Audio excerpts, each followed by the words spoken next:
ഇരുട്ടത്ത് എന്താ ഏർപ്പാട് ഒക്കെ കഴിഞ്ഞിട്ട് മനസ്സിലാക്കിയാ മതി.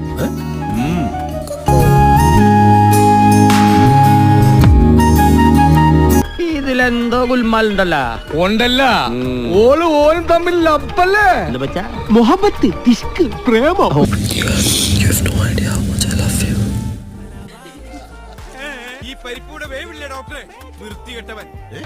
സത്യത്തിൽ മാമ, പ്രേമം ഒരു തെറ്റാണോ വിവാഹം ഒരു കുറ്റമാണോ?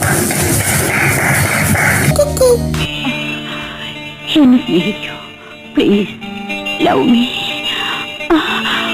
പ്ലീസ്. ജാസ്മിൻ കളി തുടങ്ങി.